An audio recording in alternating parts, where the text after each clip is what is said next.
Welcome, Gemini, to your July 2021 reading. I must apologize for the lateness of this video.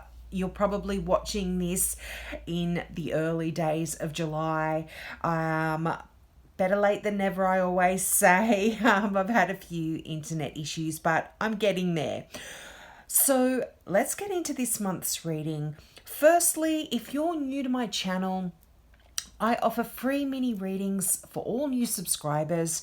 So if you've got a question about this particular reading or something that this reading doesn't cover for you, just click the subscribe button and ask your question in the comments below. Now, this is a general reading, so take what resonates for you and let the rest go. Now you start out your energy for July starts out with the Four of Pentacles. Now, the Four of Pentacles is a card about hanging on to what you've created, what you've earned. And sometimes with this card, it can even talk about it's one of these cards, it's a duality card, and this is where it has one meaning or another. So I'll let you decide, because this is general, I will let you decide which one relates to you. But I feel like this is saying that you're either spending a lot of money and therefore you're hanging on to it really tightly, or it could also mean that maybe you could be missing out on an opportunity here because you're hanging on to money so tightly and being so cautious that you might be missing out on the happiness that it brings you. It can be considered one of them, like a miser card, where you've got a lot of money, there's nothing, and you've got the Ten of Pentacles here, so there is money everywhere for you. You are quite okay financially, certainly in July, and perhaps you are hanging on to this money for fear of losing it, and therefore you're not able to enjoy the pleasures that money can bring you. Now, this can also talk about extremes. Either you're hanging on to it so tightly or you're spending it like there's no tomorrow. And you sometimes, you might even be just frittering it away, giving it away, I should say. And this can also talk about, because it is Pentacles, this is an earth card, it relates to earthly matters, things in your day-to-day life. It could be that you are in certain situations where either you're putting a lot of effort in or you're not putting enough effort in at all here. Now, for some, I feel like this could be within a relationship. You've got some beautiful relationship cards here. You've got some beautiful money cards here as well. But it really does, I'm feeling like also for a few of you, the Four of Pentacles can relate to a big purchase that you may be requiring to make, or that you want to make. And that could be the reason why you're hanging on so tightly to your money. You're saving up to buy something. And I think in July, I'm so sorry, Mercury retrograde has passed, by the way, and I'm still tongue-tied and can't communicate properly. But I feel that some of you could be making a large purchase or an investment, or and you're thinking out some business plans for yourself for the future and for your money here. Now, you've got the Queen of Cups. Now, what a beautiful person this is the Queen. You've actually got two Queens here, and it's quite interesting. You've got two Queens and two Tens. I like to look at the synchronicities here. Now, the Queen of Cups is a water sign, but I always say that it's more about the character of the person than the star sign. But as this is a general reading, like I would normally read the Queen of Cups as a Scorpio, but this could be a Cancer or a Pisces as well. But what the Queen, and just to give you a description of this person, so if this does represent a specific person in your life, this is the type of person they are, and they are extremely nurturing, so loving, and such a kind person, and they spend a great deal of their time looking after their family and their friends, and they're one of those people that you can turn to and tell your problems to, and they're going to speak softly and compassionately, and they're going to listen, and they're going to really be able to sort of soothe a lot of your problems. Now, this person, the Queen of Cups, is very intuitive, so there's no point in feeding any BS to this particular person because they're going to see through you straight away. Now, the thing with this person also is they put so much energy and effort into caring and worrying and nurturing all the people around them that they often don't put that energy into themselves. So this this can also talk about what happens when a court card like a queen or a king or a knight show up in our reading. Often, if this doesn't describe a person in their life, this can also be talking about the person that I'm reading for. So Gemini, some Geminis out there, you may be this person where you are so good at looking after everyone else, but you're not looking after yourself here. So for those of you that resonates with, make sure you do put a lot of energy and care into yourself just as much as you do others. Now, when this Queen shows up in a reading, it's just such a deeply emotional energy, and there is this need for you to nurture yourself and as well as others here. Now, this is right next to the Two of Cups, and this is that twin soul love, that partnership, emotional partnership that is deep and true, and it is quite intense love here. It's true love. When you get the Two of Cups, it can talk about true love coming into your life and falling in love. So some of you could very well be falling in love with this Queen of Cups, and this is non-gender specific. I say Queen of Cups, but if you're this could be describing a male or a female, and it's just that Queen of Cups is, as I mentioned, someone so beautiful, so loving. So you are so lucky, Gemini, if this is someone that you are falling in love with. Now, also, just another message that came through: be careful for some of you that you aren't trying to hang on too tightly to someone that you feel is your perfect match, because it can destroy the relationship as well. Now, this is just a message for one or two, like it's not for the general. This was just something that specifically came through as I was meditating on the cards and shuffling them. So some of you may be trying to hang on tightly to a relationship, but always remember that saying, let it fly, and if it let it be free, and if it returns to you, then it was always meant to be. But the Two of Cups here, we meet someone that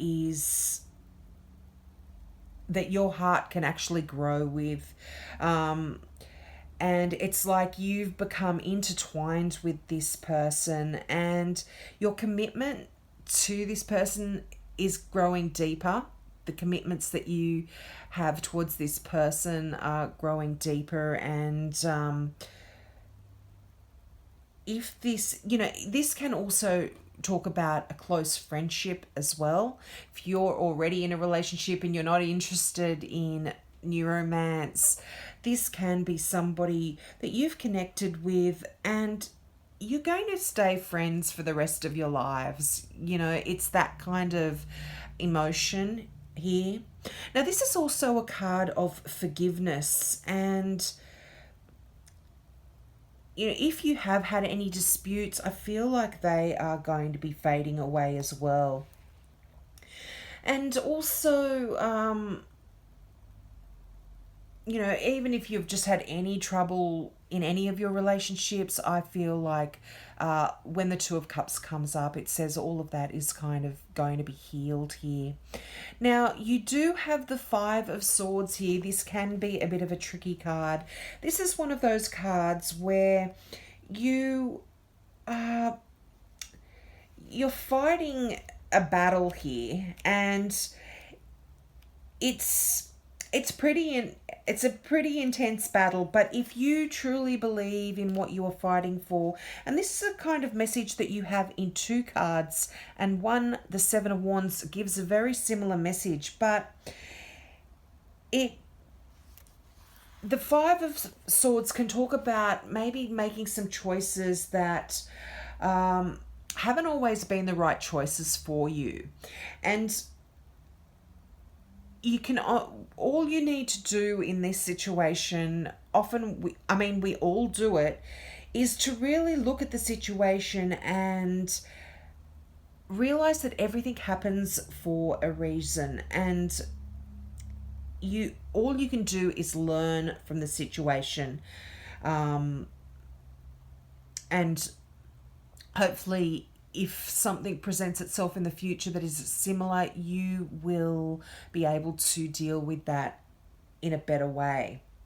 Now, this also, the Five of Swords also comes up in a reading to give you a heads up sometimes that you might be going in a direction that ultimately won't make you happy. And by making a little bit of a course correction or a bit of a change, it can save you a great deal of trouble in the future as well. Now, this can pertain to love, or it can pertain to your work or your career. Now, also, a thing about this card is it can talk about people around you that have different motives than what you do, and their reasons for doing something may or may not be a little bit questionable, but they're just not in line with what yours are. So if you can create some communication here, I feel like this is going to be the best for everyone. Stay with your integrity. If you look at the imagery on this card, the person on the card is holding up a sword, and they're standing there in victory. They've taken everyone else's swords. They've won the battle. But if you look behind them, there are people that are absolutely shattered and crying and have even been killed.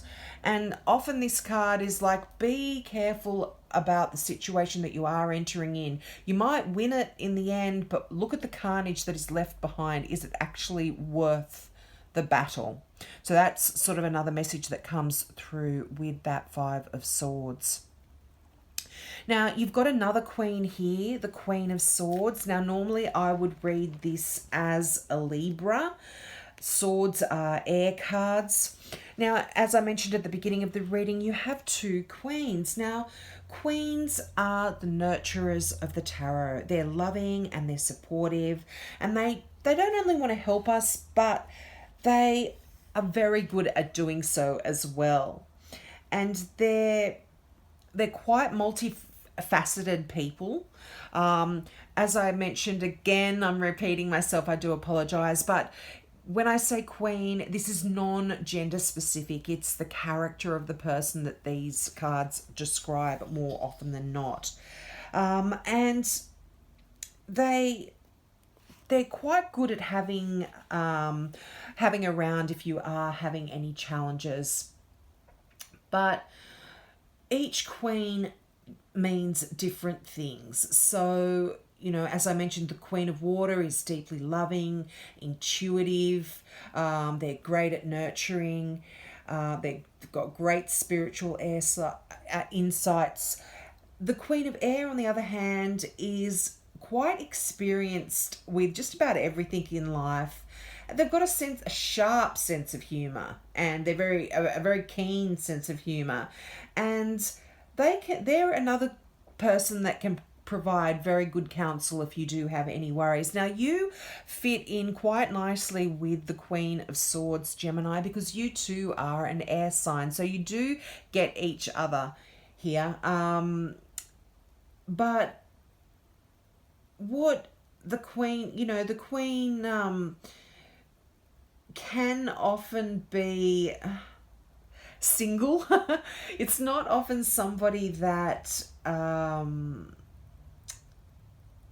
is quite easily fitting into a relationship, because they are quite intellectual. They're in their mind a lot. They're intelligent. They're all about the mind. But then again, you are too, Gemini. You're one of these people that can get this queen. But I feel like the Queen here of Swords is someone that is coming into your life to perhaps help you by showing you how she would deal with particular situations. And this is a card that's talking about freeing yourself of clutter, of emotional distractions. This is talking about wisdom that comes through many life experiences. And, some of them are quite uplifting and some of them are maybe a little bit more challenging.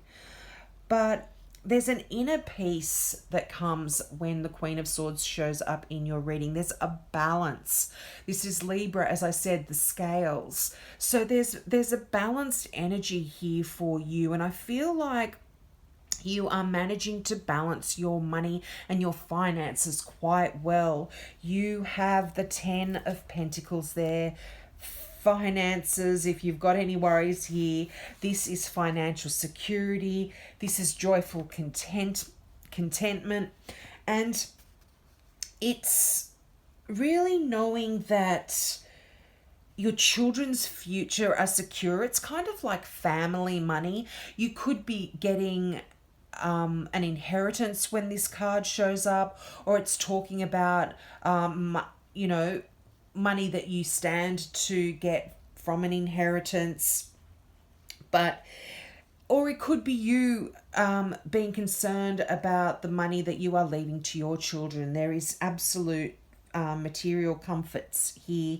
And also a sense of emotional stability that comes because you know that you can look after yourself financially and you can look after your children financially. And it's almost like the 10s are the completion to each of the signs. And you have the 10 of Cups there too. So the 10s really, they are sort of like the pinnacle of each card, so each suit. And it's almost like when you get to the 10, there's a new beginning right after. You've gone as far as you can go, and then you begin again. And the 10 of Pentacles is talking of, it brings about a sense of completion here. And, you know, if you've got a 10 of Pentacles, which you do have, it's financial security and contentment. The 10 of Cups is emotional security and contentment. You have got a wonderful, happy life here, Gemini. And and the 10 of Cups is right beneath the 2 of Cups. Two of the most emotional cards in the deck. The 10 of Cups is talking about your happy family, joyful, emotional life with your family, loving energy around you. And it's absolutely just such a beautiful card to look at. You know, the house with the 10 cups above it, the rainbow in the background. It's beautiful, beautiful energy. And it's a card of good fortune here. So if any of you want to perhaps, not that I'm suggesting anyone should gamble, but it is a lucky card here. And you've got the 10 of Pentacles right beside it. So I feel like some of you are going to be very lucky, not only in love, but in your finances as well. And you know, it just talks about having just great contentment in your life in July. I absolutely love this. Now, the 7 of Wands, this is an interesting card too. Now, this is a card that talks about standing your ground. So if you truly believe in something, then what the 7 of Swords, I'm saying swords, sorry, 7 of Wands is talking about is defend yourself and fight for what you believe in. Now, sometimes this question asks you to ponder whether the battle is worth the fight. Just like the 5 of Swords above it, you can fight the fight, and then you look at the carnage and you think, was that actually really worth the win? Was it worth the battle? And all of the pain and that tumultuous energy, was it worth it? But if you truly believe that you want to fight for something, and you know that you are approaching this with integrity and with honor, then stand strong and fight, and you will get stronger through this process. Whether you look at it and decide, you know what, this isn't actually worth the fight, I'm going to let this go because happiness and love are more important than battles. You may decide that this is time to let that go. But for others, you might decide that it is important to stand up for what you believe in and fight for your rights, particularly if it's got something to do with your family money, your home, that kind of energy here. Now, the Queen of Swords, just to jump back, because this is Libra, this can talk about some kind of justice or legal issues that you may be going through in terms of money. So there can be a will here involved, or working out finances, that kind of situation. And this could be what you feel like you need to fight for. But again, you take what resonates, Gemini, and let the rest go. Now, your final card, Embracing the Future. I love the imagery on these cards. I don't know if you can see this clearly. I've got a crystal there. It's showing a person in a beautiful landscape, opening the door. There's green hills, but the person has opened the door to an absolutely magnificent sight. And by walking through that door, you are embracing the future, just like the card says, a new more beautiful future than you could ever have imagined. So the mantra or the affirmation for this card is, I step into the future with an open heart. And the meaning of this card is, what is expected in life tends to be realized. If you anticipate an amazing, joyous, healthy, prosperous future, this is more likely to occur for you than if you assumed the worst. Expect the best. Be open for anything. Imagine your life filled with happiness. Your wondrous future is resting on the horizons of your soul, shimmering and bright. The universe wants you to know today is yesterday's future, and in every moment you are creating your future. If you patiently wait for the future to bring you joy and contentment, your desired outcome may never arrive. But if you learn to create happiness now, your days will be filled with pleasure and bliss. It's great to have a dream. However, if you don't learn to find satisfaction in the meantime, you may not notice when your dreams come true. The purpose of life is not about manifesting your desires. It's about discovering the inner gifts of the heart and experiencing and sharing joy. Be happy now. Enjoy the journey as much as the destination. What a lovely message, Gemini. And I kind of feel this is a little bit connected with that Four of Pentacles. So you are hanging on so tightly to a relationship, to your money, to your home, to your life. You are putting so much energy in that you're not actually enjoying the ride. You might be saving up to buy a beautiful home or a new car, or have a family, a life and a family for you, your loved ones and your children and yourself. But you're not enjoying the ride along the way. So listen to the message in that card, Gemini. Embrace the future. Enjoy that beautiful love that you've got going in July in the Two of Cups and the Ten of Cups. And have a wonderful month. I hope to see you next month. Bye.